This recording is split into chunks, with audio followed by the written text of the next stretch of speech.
Hey, what's up everyone? I'm back for a really quick video. This is going to be showing my Blue Red Flash sideboard, and since I intend to be playing this deck until rotation, I figured you should probably know what's going on in the sideboard, what my thoughts are. Notable card that's missing in here, quote unquote missing, and also what's to come potentially on the channel. But let's just get into it. Here we have a Summon Legion with accompanying soldier tokens. I think it's 10 I got up to. Just a really good card. You want to bring it against Jund, most mid-range decks, and the control mirror. Not like stuff like Naya where they're going to be really quick out the gates, but like the Rock, where they're going to be slow. It's just a really powerful card, but it's hard. It is more easy to deal with than our other card in the sideboard, but it just can be so explosive and easily take over a game really quick that I think it's a pretty good offensive and defensive card. So there's a Summon Legion. Next is Aetherling, second one in the main, one side. Aetherling's great. It's a really powerful card. You want to bring it against the other mid-range decks and the other control decks. You kind of want to go big in those matchups, and Aetherling is the most threatening for either of those matchups. It's just, of course, that's why I'm running it main, but you do sideboard that out in some matchups, but then you want another one in other matchups. So it's one of Aetherling's side. We have our 4 counter spells, mostly for the control matchup. Counterflux is great in that, as is the Dispel. The Negate's okay in the control matchup, but it's really good in the Jund matchup. So that's why we run 1 Negate and 1 Dispel, because Negate's got more versatility than these other counter spells. You can bring it against Jund and counter the Rakdos Return, their Bonfire. It's just a pretty powerful card. Then we kind of go to more the creature answering, and that's 2 Shocks, which people laugh at me for running Shock. You can run Searing Spear, I guess, but I feel like you need more instant speed removal against decks with Goreclan Rampager. Usually none of their toughnesses, aside from Flinthoof Boar, are going to go to 3 or higher. And I think it's just it's a solid removal spell. To be honest, I'd be running it over Pillar if it weren't for the fact that Voice Resurgence is in the format.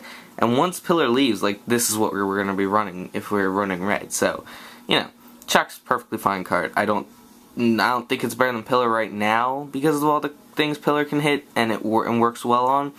But it's still a good card and good against the aggro matchups. 1 Renounce the Guild and 1 Celestial Flare. So Renounce the Guild is good in multiple matchups. It's okay in Jund. I don't know if I'd bring it in there.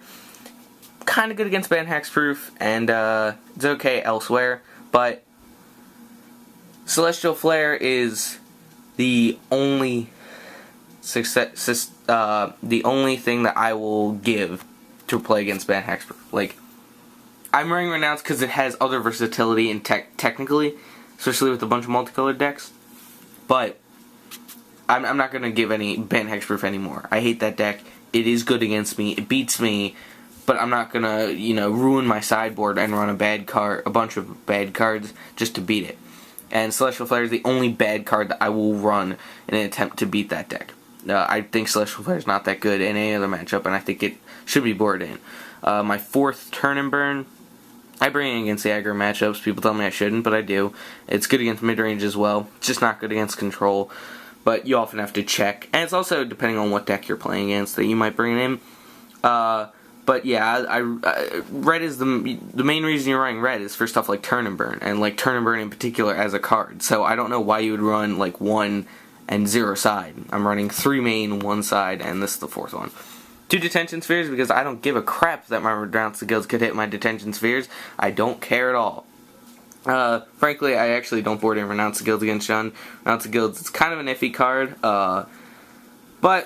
and it probably should be another Celestial Flare, but it's really not that big a deal since I don't bring either of them in either. But Detention Sphere is just a good answer removal spell. It can take out stuff like Olivia and can take out stuff like Predators, which I have actually seen. Very tough to deal with removal cards and permanents that are tough to deal with.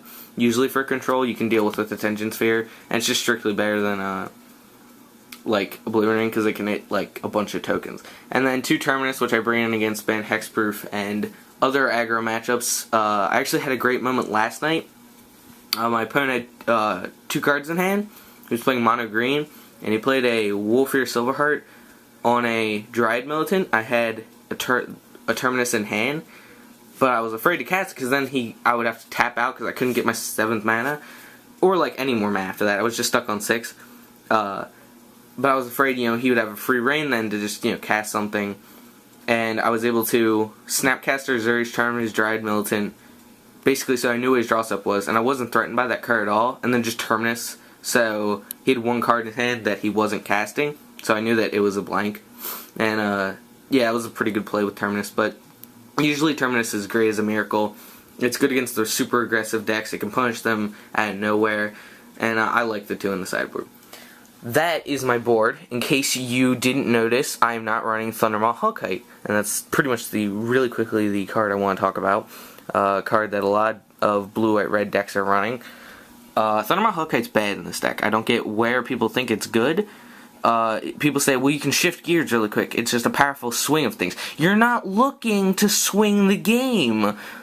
You play this guy on your turn, they know that they're going to be dead in 2 turns. You play Thundermaw on your turn, you're leaving yourself tapped out and open, without any counter magic, without anything, any removals, any answers, with a threat on the board that can be dealt with.